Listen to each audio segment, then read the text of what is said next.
What's up, guys? Welcome to the Sports 2.0 show, the best show on YouTube, guys. We're rolling on there. Thank you so much for all the support so far. We are up to, I believe, 375 subscribers. We went from like 3 to 375 in literally 2 weeks. So that's awesome. Thank you to you guys. And make sure if you are not subscribed yet, subscribe. How many channels have horse race betting and baseball shows? Very few. Find one. If you find one, send it to me, and I will give them a shout out. That's how confident I am in the Sports 2.0 network YouTube. I'm joined by some awesome content creators tonight to talk a little baseball. We love talking baseball here. Sports 2.0 content director, Mr. President, Erik Neff. How you doing? Hey, chilling with my cigar here. I'm saving this for tonight after we get off here, and I see we got, roughly 500,000 views. No big deal. No big deal. We're getting up there, getting up there for sure. Then we're joined by Akshay Kumbar, resident Angels fan, content creator at the Sports 2.0 network. Akshay, how you doing? I'm doing great, man. Going towards the All-Star break. Angels are playing somewhat decent right now. Just beat the Yankees last night. Got another game tonight. I'm really looking forward to it. Did you just flex on a Yankees victory like that means something? Come on now, that don't mean anything. Then we're joined by Mitch Martin. Probably going to refer to him as both. He's a new content creator here at the Sports 2.0 network, and we are so excited to have him join us for his first show. Mitch, how you doing, my man? I'm happy to be here. I'm also happy that our Jays lineup is probably the best in baseball right now. So everything's pretty good here. So we just got a leaky basement in the bullpen.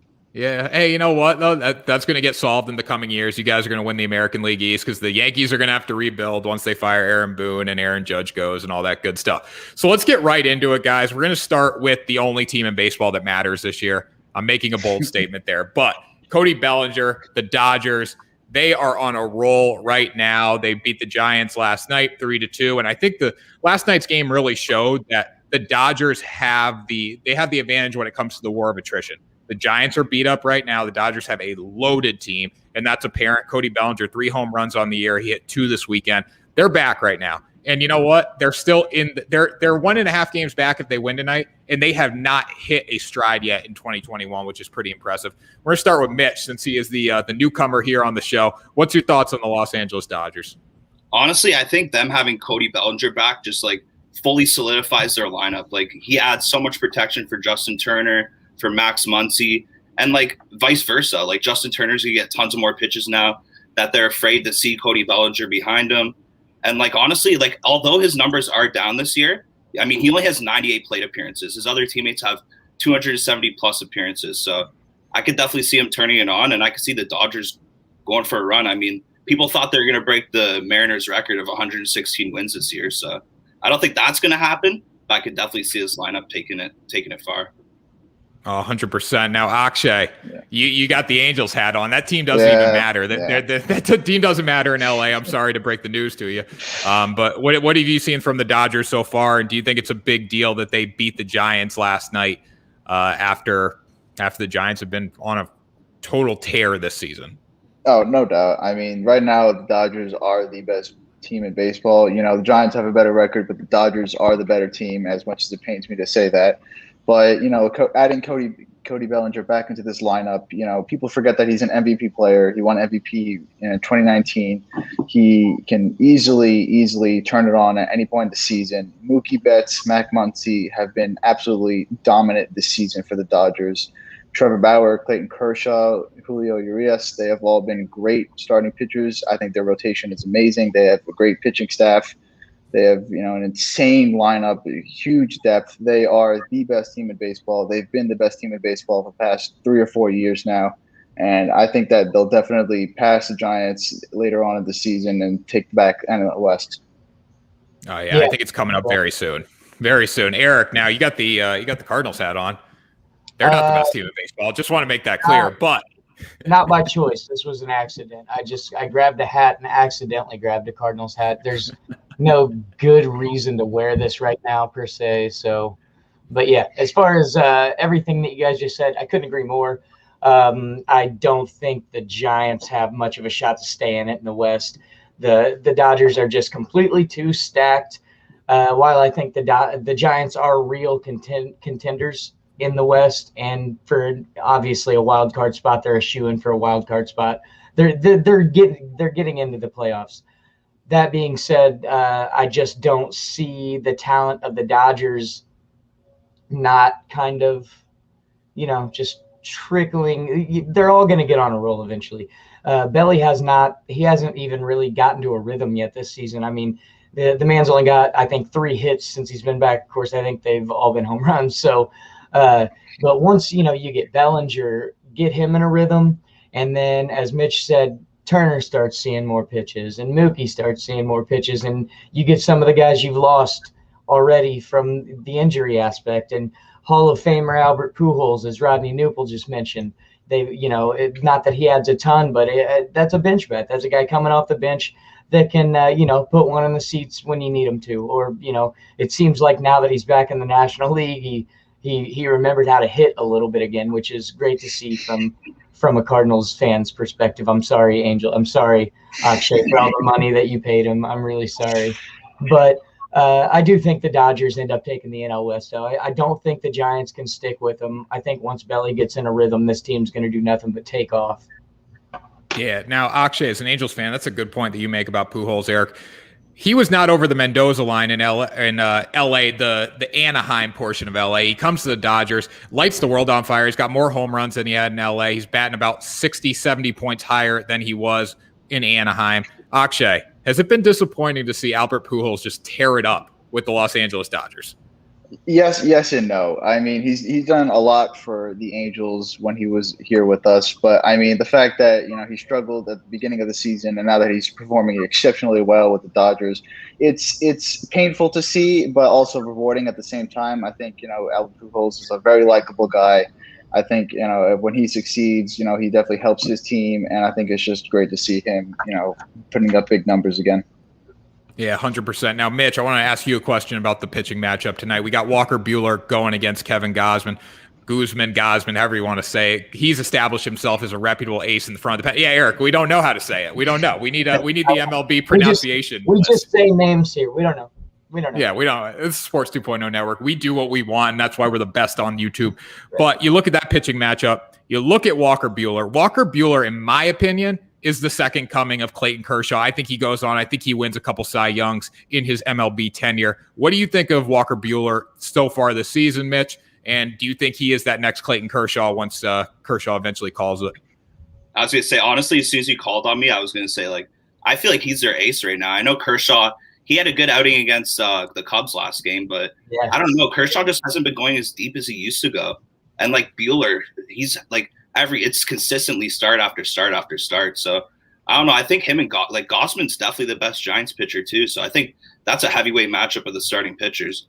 I can see Buehler being a Cy Young down the road for sure. I second that.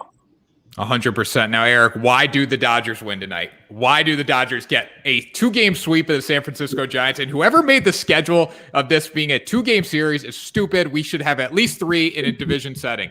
Erik, why do the Dodgers win tonight? First of all, all 2-game series are stupid. It should be 3 minimum. I don't even care if it's interleague. Interleague's okay. Just make it a 3-game series, man. I just hate 2-game series. I hate even number series. I want to know who won the series. I'm not trying to go 2-2 or 1-1. I'm trying to win the series. But moving on, I do think the Dodgers go ahead and take it. And I think a man we just talked about will be the reason I think Belly really starts getting it going. Like I said, he hasn't really had much of a chance to get back into a rhythm. And I think once he starts, the more at bats he sees, the more pitches he's seeing, the more of a rhythm he's going to get into. So I think Belly really takes off, really starts taking off. The Dodgers go ahead and take this series. And also, while we're talking about Belly, fantastic fantasy move by your boy earlier in the year. Moved Belly while he was on the DL for Buehler. And since then, I am on a tear, 4 straight wins. So thank you to the guy that took Belly off my hands and gave me Walker Buehler in return. Really appreciate that. There you go, my man. There you go. Erik is tearing it up in the fantasy world. He's tearing it up on the Sports 2.0 show. He just does it all here at the network.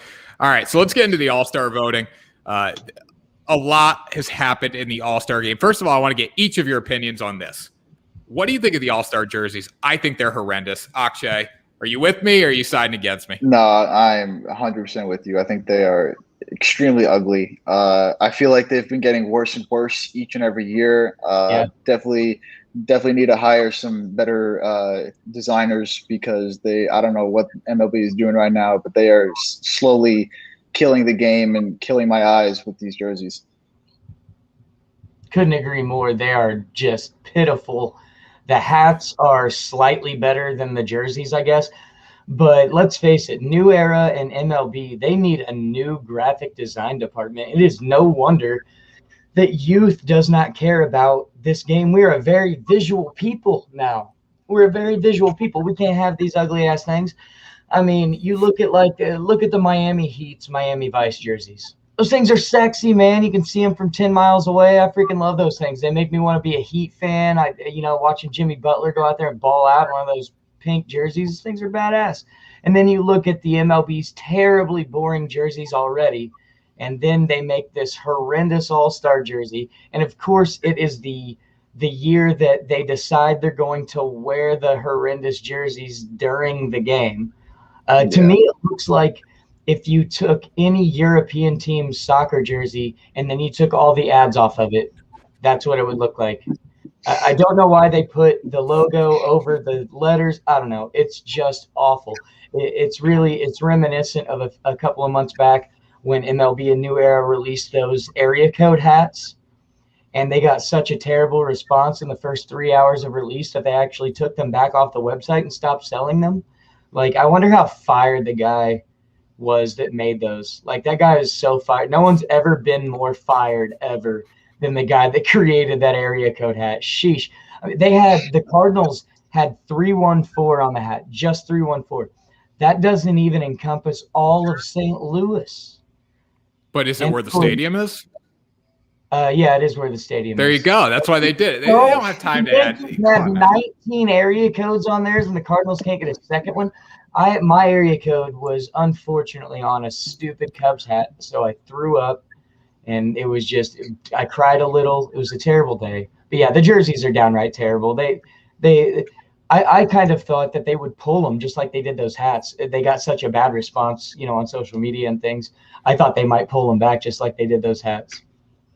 Yeah, I mean, Erik, here's the thing, though. Just speaking about the area codes, to get you the right area code or multiple area codes on a hat, you need to win. You cannot lose 3 or 4 of the Pittsburgh Pirates.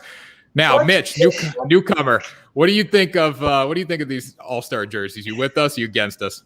No, I'm with you guys for sure. I mean, I take this for a lot of leagues, but you got to look at what the NBA is doing. Like, they kept their All-Star jerseys so simple this year with the blue and the yellow, just the All-Star stripe across with the star. I think that's perfect. Keeping it simple, keeping it vibrant, the colors vibrant is the way to go. And honestly, that was one of the things I kind of liked about the Major League Baseball compared to the other sports was that I was going to get to see a guy in a Blue Jays jersey out there, or at least with the logo pasted on him, right? Now, I don't know. I don't know these jerseys. Yeah. Yeah. And they're not even wearing their regular jerseys this year. In the game. I will say that of all the jerseys that I saw, I looked at a few handfuls of them. I will say the Blue Jays was probably the best one I saw. For some reason, the Blue Jays logo didn't look terrible over the font of that, but still wasn't great. Still really bad. Just terrible. I don't know how. Think about how many levels those had to make it through before they were released. So many people had to okay that.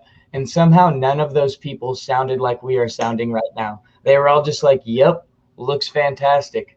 What? Where is the disconnect here? I don't know. Maybe it's because we're not design majors or we didn't get master's degrees in design. I don't know, but they are not nice according to baseball fans. So they need to make a change in the future. So let's talk about the All-Star game a little bit, the ballots. We'll start in the National League. So how about this? We'll just go position by position, league by league. We'll start in the National League because you know what? The National League just needs even more love because they have the only contenders this year. Freddie Freeman, Max Muncy, Anthony Rizzo at first base. Freeman is the starter right now. Do you agree with that, Akshay? Would you rather have Max Muncy tearing it up at first base to start the All-Star game? As much as I love Max Muncy as a player, I do think that Freddie Freeman should start. I think he's a big power hitter, drives in a lot of runs. Is playing on a very interesting Braves team nonetheless, keeping them afloat with Ronald Acuna. But I do think that Freddie Freeman should start over Max Muncy. And, I think Max Muncy, is definitely one of the top 3 players on the Dodgers right now, but I don't think that he's better than Freddie Freeman, in my opinion. He's got his OPS is 120 points higher, which really bothers me that he's not in first place right now. There is a lot of time to change, but again, Erik, I see you nodding your head over there. You got something to say right now. Oh, I love Freddie Freeman as well. I've always been a huge Freddie Freeman fan. I do think he should probably be the starter at first base. Muncy, though, man, I mean, he was so red hot for a minute there that I thought he was going to run away with it. I think it was maybe the end of May when he was torching everybody. But I would stay with Freeman at first, in my opinion. I think that's a keeper. Yeah. All right, so we'll go to the American League right now. I'm going to let our resident Blue Jays fan here talk about why Vladdy Guerrero Jr. is starting at first base. He's going against Jose Abreu, Yuli Gurriel. We got to talk. I want to give him a minute to talk about his favorite, probably one of his favorite players. So there you go. True. Talk about Vladdy. I mean, honestly, was there ever any question that Vladdy would be starting at first? Like, it's insane what he's doing. The 340 average, 26 home runs, plus 60 RBIs, and he's like right in the middle of a stacked lineup. So, and his defense has actually picked up this year. Last year, he made a lot of mistakes where the ball would hit, he'd come too far off the base, and then nobody would be covering first. So, like, how you can't get outs that way. But I think his defense has improved a ton, which also probably gives him a little bit of a nod. Not that Jose Abreu or Yuli Gurriel are having bad seasons, because they're both having tremendous seasons as well, especially Yuli. But Vladdy's just doing something that not many people can do. Like, he's doing Mike Trout numbers right now. So I think it's definitely fitting that he's started for first base and the leading vote getter. Yep. Definitely. Reminds me of Miggy's Triple Crown season, to be honest, just so far what we've seen from him. I mean, I would love to see another guy, get a Triple Crown, but yeah, there's just no contest. That's got to be Vladdy's race all the way there at first. And one of my favorite players in the league. Couldn't agree more about his defense. His defense has improved, I think, tenfold this season. He's playing some great defense, like almost Gold Glove worthy defense, I think, at first base. I think that little bit of weight he lost helped him maybe more in the field even than it did at the plate. So, yeah, that dude's a beast, man. I just love that guy. So we got a comment here, _John Lawless. Jays should sweep the starting 9 the All-Star game. I don't know about that, but you know what's going to be really cool? The Jays are going to have first base, second base, and the Boston Red Sox are going to have shortstop and third base with Xander Bogaerts and Rafael Devers. These two have just been phenomenal this season. Akshay, what have you seen from the Boston lineup so far in 2021? They've honestly opened up a lot of eyes. They definitely didn't have the best past 2 seasons after winning that World Series in 2018. But, Rafi Devers right now, he was going to be a star. Everyone saw it a couple of years ago, and now he's actually proving it. Xander Bogaerts is stepping up big time for the Red Sox, putting up insane numbers right now. These two guys are definitely the headliners for the insane Red Sox lineup right now. JD Martinez kind of took a step back in the past couple of years, but he's picked it up a little bit now. But I definitely think that the face of the franchise for the Red Sox is definitely Rafi Devers. Oh, yeah. And you know what, too? I think Alex Verdugo's personality makes him like he's just a great guy, He needs to get the average up, all the numbers up a little bit, but his personality, like Xander Bogaerts, under the radar guy that just shows up, does the job every day. That's why he's the most underrated player in baseball, but he obviously delivers. I want to see Verdugo get the numbers to the next level so he can take over this franchise as a headliner, because he's got the personality to do it in a major market. So we'll keep going here. Bo Bichette is in the running for shortstop. What have you seen from Bo Bichette this year, Mitch? I mean, I know Erik loves him. We'll give him a chance to chime in later, but Erik loves Bo Bichette. That's all you got to know. Honestly, Bo Bichette's two-strike approach at the plate has just been uncanny. Like, it's insane. He'll foul off, like, a couple weeks ago, we were facing the Baltimore Orioles, and he fouled off 9 pitches, and it was 2 outs in the 9th. He fouled off 9 straight pitches, and then put a bloop single over first. Like, it's something about his approach this year has just fully changed him as a hitter. And like, obviously, the whole Blue Jays team is a very aggressive team, first strike swinging team. So, and he's also picked up his defense this year. He costed us a couple playoff games last year against Tampa in the playoffs, and that definitely hurt seeing him make a couple errors out there. So Bo Bichette will be a nice backup behind Alexander, I think. Yeah, 100%. Erik, you can talk about Bo Bichette now. We know you love him. Hey, I have differing opinions. Because Bogey should not be starting at shortstop. That man should be Bo Bichette. And I mean, he's drove in more runs. He's scored more runs. Bogey's OPS is like way higher. But listen, I can vote with my heart too, guys. And Bo Bichette should be the starting shortstop.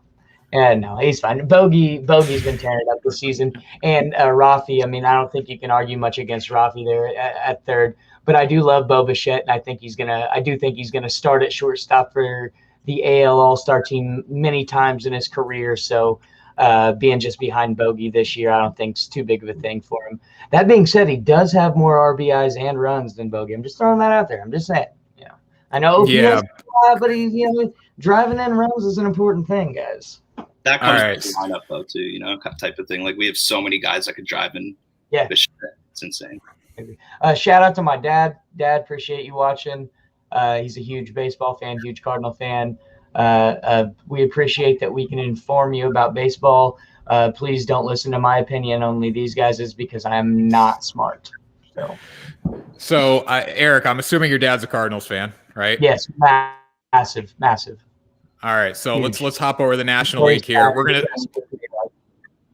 We're gonna skip over Adam Frazier because he's been the only bright spot of the Pittsburgh Pirates this season. Whatever, he's gonna start at second base, but we're gonna go to third base. Nolan Arenado is gonna get the nod there most likely. The Cardinals have struggled badly as of late, but Nolan Arenado is still most likely going to be the starter in the All-Star game. What have you seen from Arenado, and does he choose to stay in St. Louis in coming years with all the opt-outs on his contract?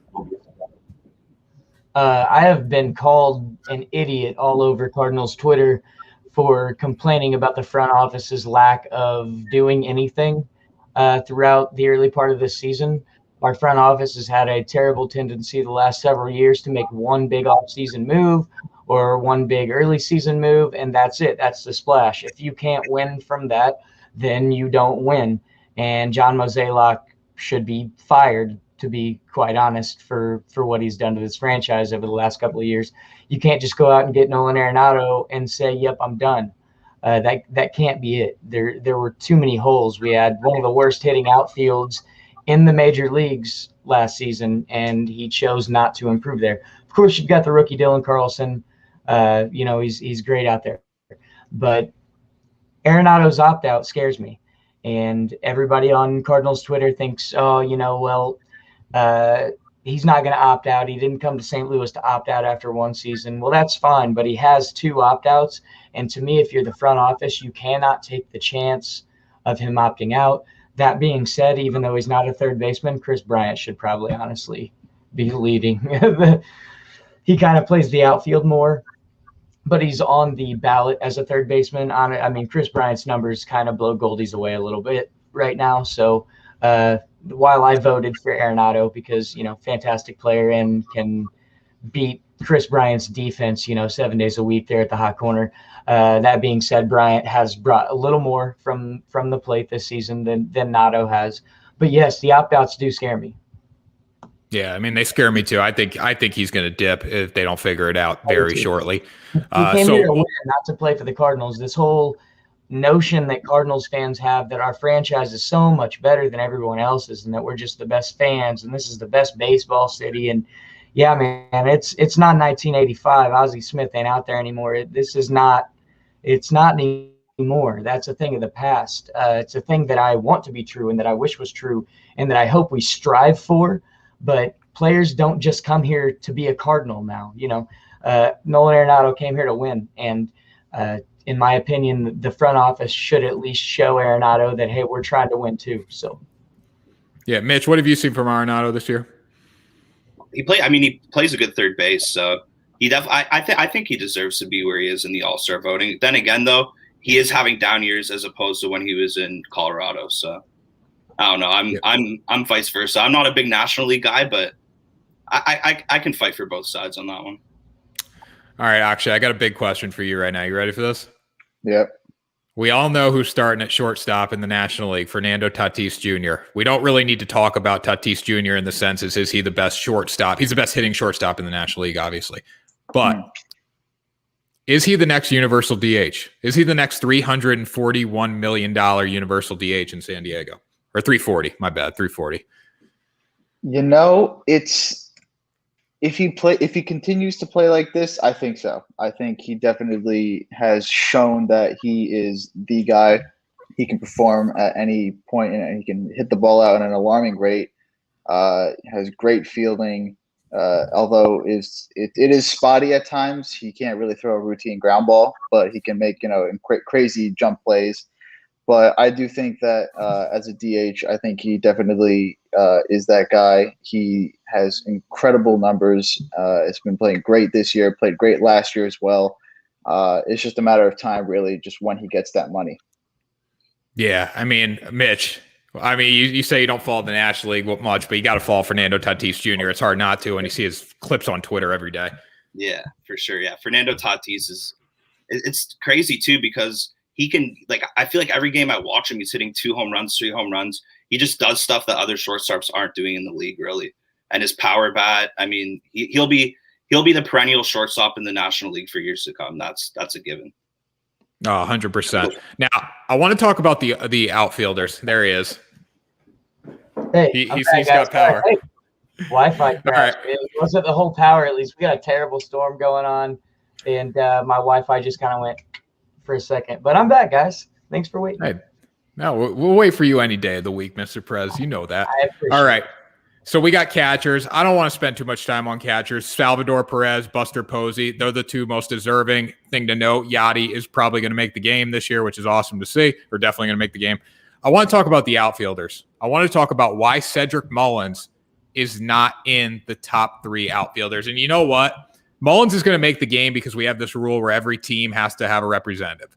But I think Mullins should be more respected in the All-Star ballot than he is. When the first ballot came out, he was in 13th place, and he was leading the American League in hits. I think that's disrespectful to him. What do you guys think?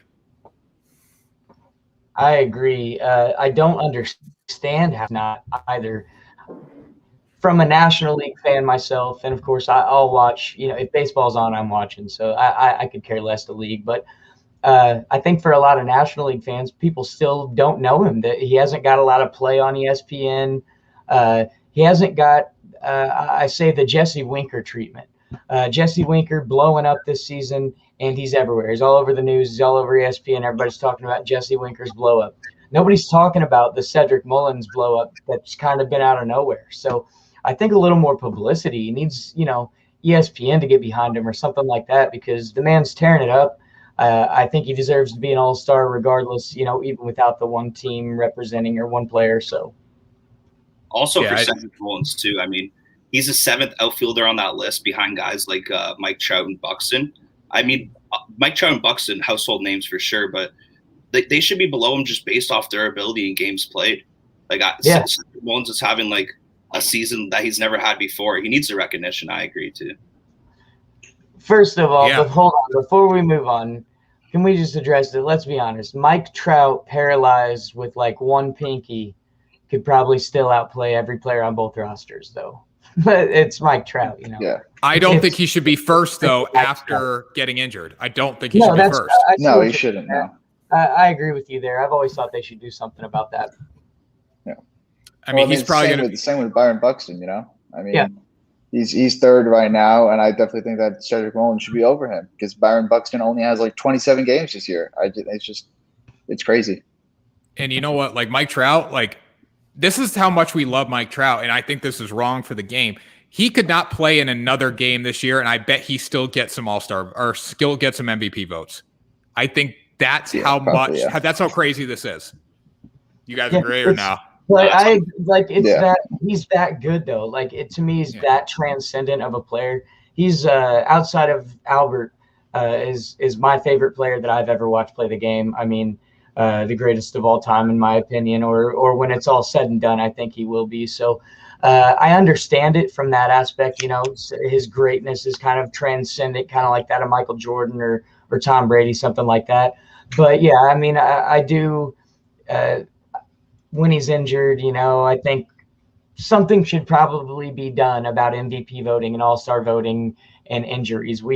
I don't know how you do this, but somehow interject a rule that they can't get votes, or I don't know. I don't know how that would work. Erik, you just said you just said something that has so many problems. Does anyone know what it is? I want to hear if you guys pick this up. Fans voting for the All-Star game? No, he compared Mike Trout. No, yeah, that is a problem. But we also don't want the MLB.com journalists doing it either because their power rankings are horrendous. But we need to say one thing right now. You just compared Mike Trout to Tom Brady, and you cannot make that comparison. You know why? Because he doesn't have any rings, but still. He's never going to get one. Technically, I almost said Aaron Rodgers because Aaron Rodgers is more talented than Tom Brady. He's just not the GOAT because Brady's got so many rings. But, we can discuss talent versus GOATness any day because there's a divide here with, rings and talent, and that's a tough discussion. And it's always tough to compare across sports. But you're damn right I did. It's Mike Trout. I don't care if there's too many baseball players on a baseball team for one guy to be able to make enough of a difference. And, I wish the Angels would get it together so bad because I want Mike Trout to, be the GOAT. So, I want the Angels to win a couple series so Mike Trout gets a couple of those rings so we can start calling the guy the GOAT rightfully because, the game's never seen a guy like him, in my opinion. Oh, yeah, 100%. I mean, he's the best ball player of all time. I respect the decision to stay in Anaheim, I guess, a little bit because, he could easily go to the Yankees and win a World Series. That's just not what he's doing. Maybe not the Yankees this year, but a powerhouse team. But anyways, let's talk about a smaller market team, smaller market player, but a player that has the comeback player of the year already on lock. Trey Mancini is going to home run derby, battled stage 3 colon cancer last year, beats it, and now he is back in the show, having a really good year. Will not be in the All-Star game, but he already committed to the home run derby. He's going to be amongst the greats like Vladdy, or not Vladdy. We got to talk about Vladdy not being in it. He's going to be with Pete Alonso. He's going to be with Shohei Ohtani. It's great to see. Mitch, as an American League East guy, what's your thoughts on Trey Mancini getting to the home run derby? I think it's about time. I mean, he's been slept on for a while now. Since 2017, he's had 20-plus home runs each season. I mean, in 2019, he had 35. He's not a big name, but you got to watch out for him. He's also the leadoff hitter in Baltimore, which I find pretty interesting. And I mean, he's batting .410 in his first plate appearance of every game. So I think he's definitely deserving of it. I think he might even be a dark horse in this thing. I mean, when you got the likes of Shohei Ohtani and Pete Alonso and the hometown kid Trevor Story, I mean, it'll be tough for him. But I think out there in Colorado, he can get it done. Yeah, maybe make a little run. That'd be awesome to see. Now, Akshay, do you think Trey Mancini has a chance against Shohei Ohtani? As much as I, don't want to be biased, probably not. I think Shohei Ohtani is just that good. He's got that much power. Just hit like a 117-mile-per-hour exit velo home run in Yankee Stadium last night. I do like Trey Mancini, though. He's a great hitter, great power hitter, great story, too. But I don't think that, he'll compete for sure. He'll definitely beat a couple of contestants, but I don't think that he'll necessarily beat Shohei Ohtani if that matchup were to occur. Man, we've had some great stories this year in MLB and baseball in general with Trey's comeback from cancer. And then you've got, for those of you guys familiar with the Drew Robinson story and what he went through to get back in the minors. I mean, these guys battling back like this, you love to see it. My heart's with Trey Mancini, and I'd love to see him pull off a win in this derby, if nothing else, just because his team's going nowhere this year. He's a shoo-in for comeback player of the year, and I would love to see the Orioles be able to win something this year as he's coming back off of from cancer. But since they can't, let's let this young man win the home run derby, man. That'd be a really fun story. That being said, love the contestants so far. Big Shohei fan, so excited to see what he can do in Colorado.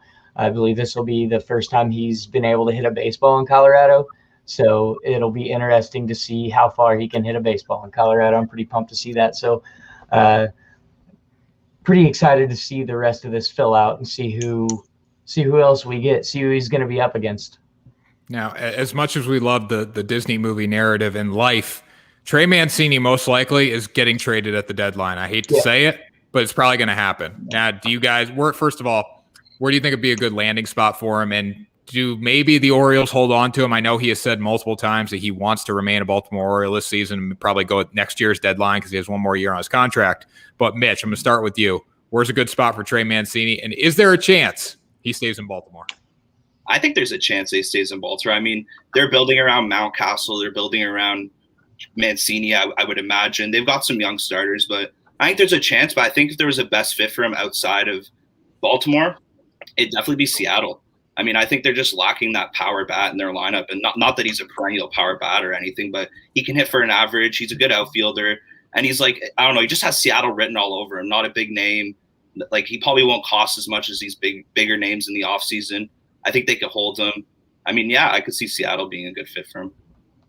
Yeah, I totally agree with that. I think that's a great choice. It blows my mind when I look at the standings. Seattle is still alive in that wild card right now, which is just mind-boggling considering where we're at in the American League. But Erik, do you agree with Seattle? You got any other landing spots for Trey Mancini? I've got a couple other landing spots for Trey over in the NL Central.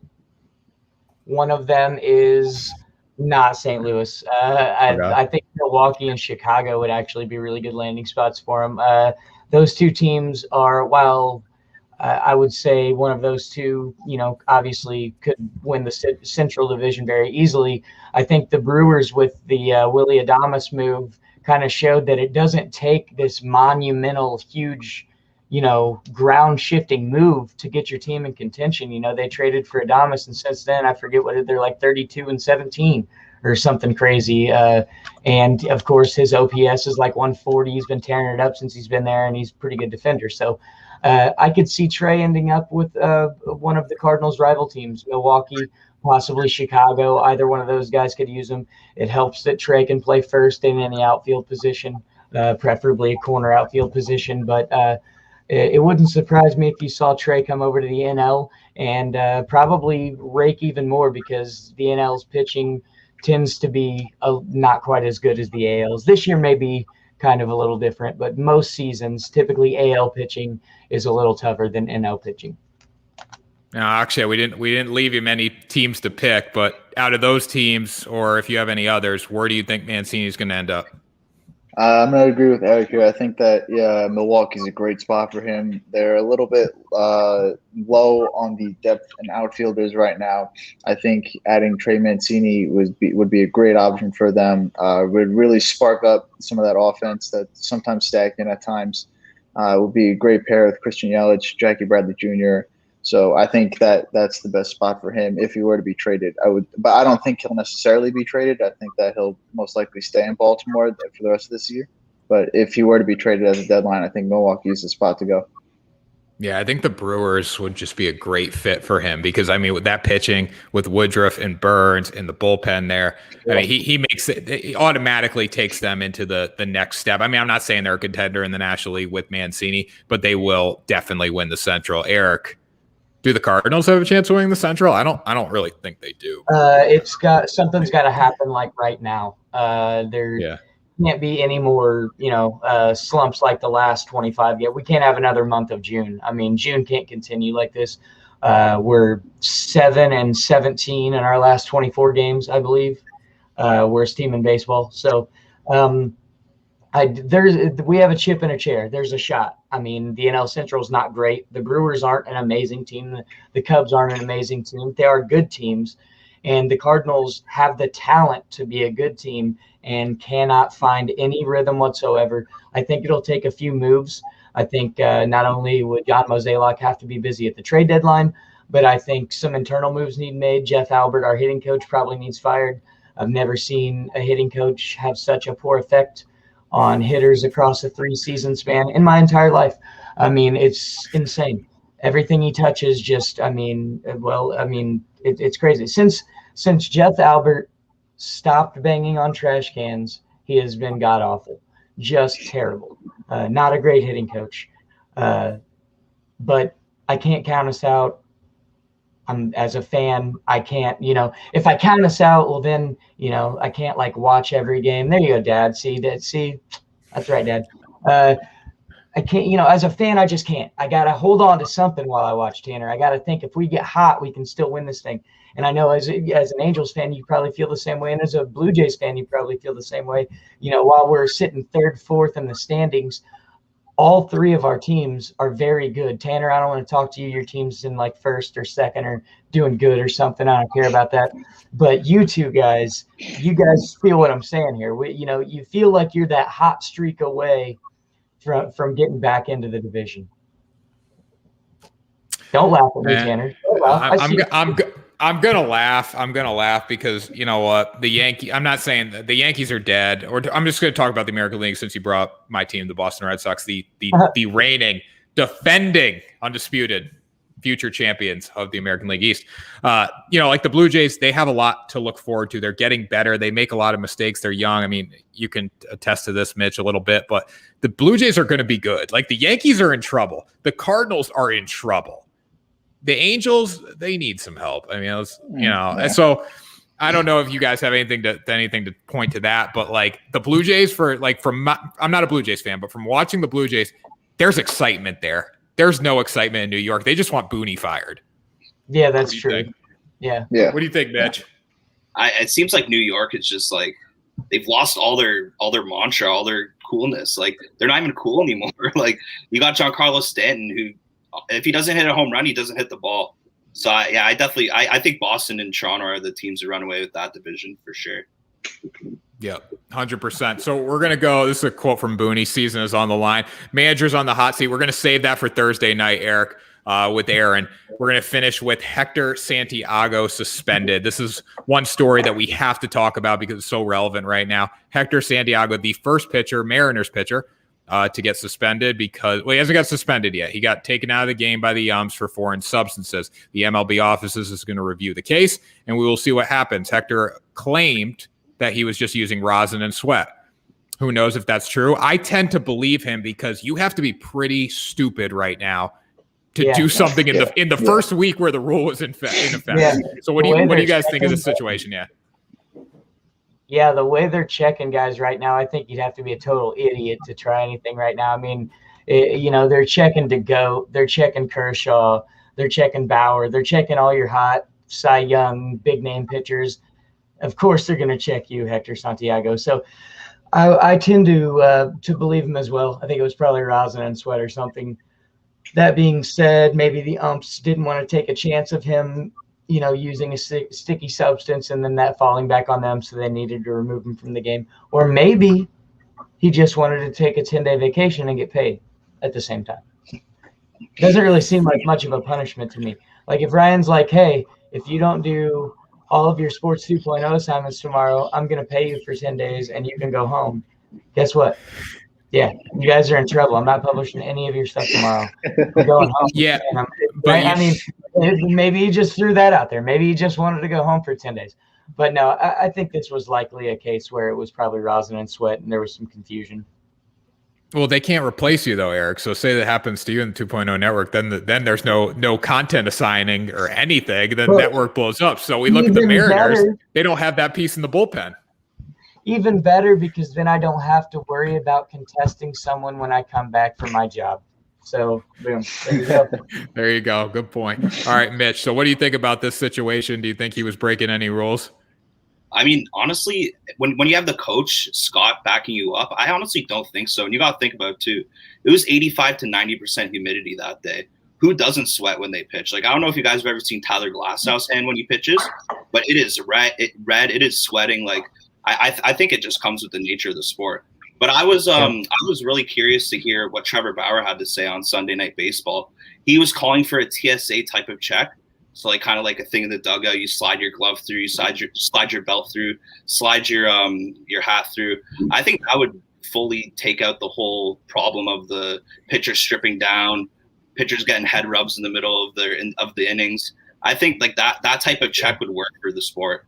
And I also think, I mean, if this guy didn't have a 2.45 ERA, if he was +4, it wouldn't even matter. I don't even think they would check him. But the fact that he's having a pretty good season in his 8 starts, I think that's why they made the check. Akshay, what do you think?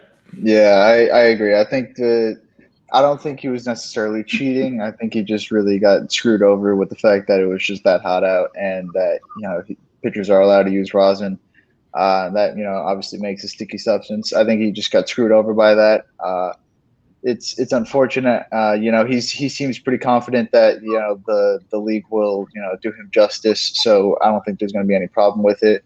I definitely think there's going to be a lot more of these instances going on later in the season, especially because now we're entering summer. So I think this is just kind of like the breaking point of just this new rule going into effect, and all these umpires kind of just like trying to manage the game and use their perspective and intuition on judging whether or not people are cheating or not. Yep, definitely. So final question for all three of you. We're going to start with Mitch. There's been so many problems with this foreign substance rule right off the bat. If you could make one change to it after seeing it in place for a week, what would it be and why? I would just send out a list of everything that can't be on your hand while you're pitching. I think there's too much gray area and a ton of spaces. Like, guys have been using sunscreen for a while, rosin, sticky tack. I think they just need a list of exactly what you can't use. And like Trevor Bauer said, a TSA type of check. Like, before you get on the field, everything's checked each inning, and that would take away the problem of pitchers having to have these shenanigans going on the mound. So, I definitely think they need a list of all the substances that they can't use. Definitely. Akshay, what do you think? I wrote an article about this a couple of weeks ago for Noob Sports. I think that, what the MLB did this season was god-awful. It was trash. They should have waited for the offseason. I think implementing, these rules in the middle of a season creates a lot of controversy. We've seen pitchers get injured from this. We've seen, a lot of debates going on in clubhouses and offices in the major league. I think they should have just waited to the off season, really do in-depth testing experiments, and then come up with as people have wanted a full list of what is allowed and what isn't allowed, and then also just making the right check, not leaving it up to the umpires, and rather having a league executive in the clubhouse checking each pitcher before they're about to start, or even the bullpen as well. Yeah, definitely. Erik, take us home, my man. I would agree that some sort of there should be some kind of list of substances. Like, there's way too much gray area. I also agree with Akshay on this. Should not have been implemented in the middle of the season. However, if I could change one thing about it right now, is I would set a damn jar of pine tar out on the mound and say, dip your fingers in it. I don't care. Because until you take it away from the hitters, it's completely unfair and uncalled for. That's ridiculous. Hitters can use it to hold on to the bats. Fielders can use it to keep balls in their gloves, but the pitcher can't use it to grip the baseball. That is absurd. We're singling out pitchers simply because batters couldn't adjust for a decade. And I think that kind of comes down to stubbornness, just lack of wanting to make that adjustment. So I don't think you should be able to use something like spider tack or something like that. However, you're damn right I do. You are damn right I do, Tanner. I support pitchers. I do think they should all be able to use pine tar. It wasn't causing spin rates to go 300, 400, 500 RPMs up. It was obviously the spider tack that was doing that. So if it's not improving your spin rate by a couple hundred RPMs, I don't mind you using something to grip. So if I could change anything, I would allow them to use pine tar. I would make that the substance you can use. Throw it right out there by the rosin bag. Here you go. You can use rosin and pine tar. Those are your two options. You can't use anything else. If they find anything else, do whatever they need to do. But that is just what I would do. I did not see a problem with pitchers using pine tar whatsoever. Yeah, I mean, it's a tough situation. I think everything you guys hit on was totally accurate. The one thing that can be confirmed is Rob Manfred should never have implemented this in the middle of the season. I think that's the biggest takeaway that I got from it. So that does it, guys, for tonight's show. Make sure you subscribe to the Sports 2.0 Network. Thank you to the millions who are watching from their home tonight, chose to not watch the Red Sox, Yankees, Blue Jays, Angels, whoever's playing right now, and watch us. We really appreciate that. Mitch, thanks for joining us, man. Welcome to the team. We're excited to have you. Erik, as always, Mr. President, you're the man, and Akshay, keep doing your thing, man. So that does it, guys. That does it. We'll talk to you later this week for another episode of Sports 2.0 show. Have a good one, and we will talk to you soon.